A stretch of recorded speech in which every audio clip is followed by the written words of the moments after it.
I still remember the day I died, my 30th birthday.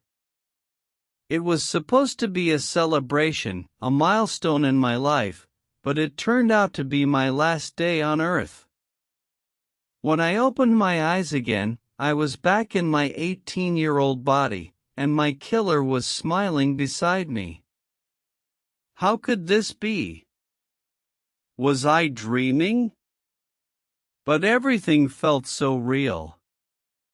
The touch, the smell, the sound of his voice, it all seemed too real to be just a dream. But what was I supposed to do now? I had been given a second chance, but why? And how could I trust anyone when the person I loved had killed me? I was filled with questions and fear, but I knew I had to be strong. I had to find out what happened and why I was brought back. But how? And what would happen if my killer found out that I knew the truth? I was trapped in a deadly game, and I wasn't sure if I would survive. But I was determined to uncover the truth, no matter what it took. As I tried to make sense of my new reality, I began to notice small things that were different. The way my killer, who I thought was my boyfriend, looked at me was not the same. There was a hint of fear in his eyes, a fear that I had never seen before. I realized that he must have thought that I didn't remember anything, that I was just a naive 18-year-old again. But I did remember, and I was determined to use that to my advantage. I started to play along, pretending to be the innocent girl he thought I was. But inside, I was seething with anger and a desire for revenge. I knew that I had to be careful, that one wrong move could mean my death again. So I waited and observed, trying to learn more about what had happened and why I was brought back. I discovered that my killer's name was Alex, and he was a wealthy and powerful man. He had a lot to lose if the truth came out, and I knew that he would stop at nothing to keep it a secret. I was in grave danger, but I was determined to see justice served.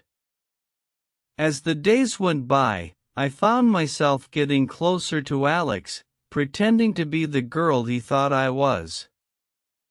But it was all a ruse, a way for me to get closer to the truth.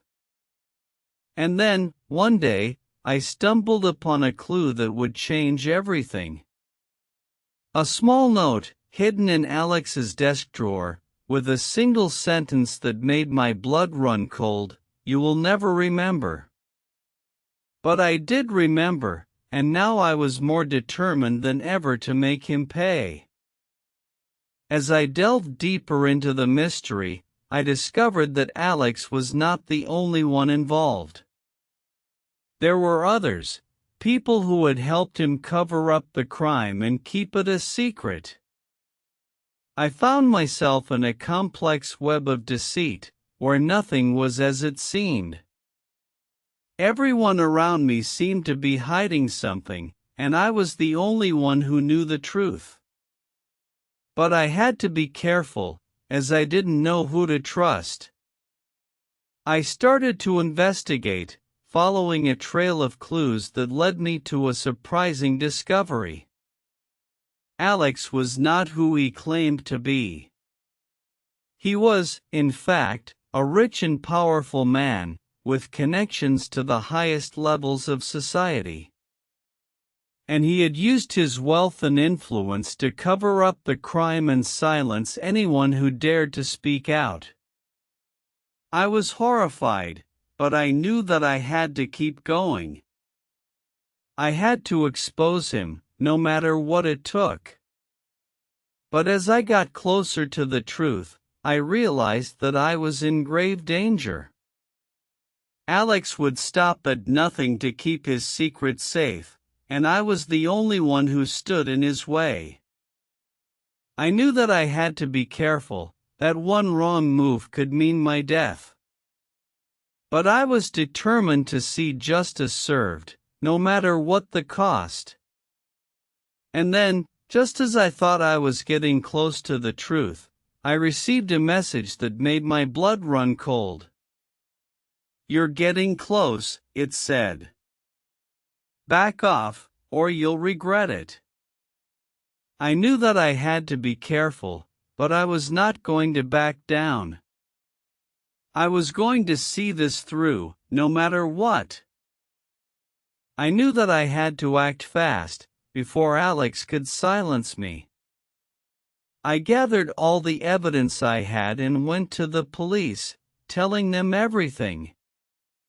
They were skeptical at first, but as I showed them the clues, they began to believe me. We hatched a plan to catch Alex in the act, to expose him for the liar and killer that he was. And then, the day of the final confrontation arrived. I was nervous, but I knew that I had to see this through. I went to Alex's penthouse apartment, where he was waiting for me. He was calm and collected, but I could see the fear in his eyes. He knew that I knew the truth, and he was desperate to keep it a secret. But it was too late. The police burst in, arresting him and taking him away. As I watched him being led away in handcuffs, I felt a sense of relief and justice. I had done it. I had exposed him and brought him to justice.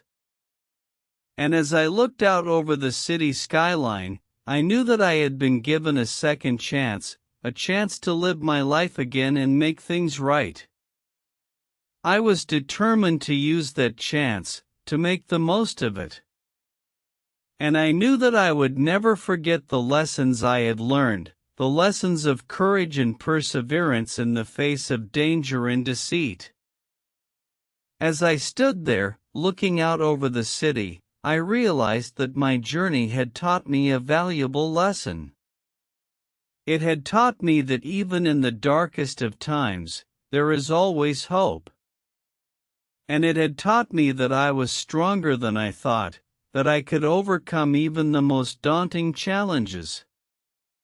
I had been given a second chance, and I was determined to use it to make a difference. I would use my experience to help others, to inspire them to stand up for themselves and fight for justice. And I would never forget the lessons I had learned, the lessons of courage and perseverance. As I looked out at the city, I knew that I had a new beginning, a chance to start again and make things right.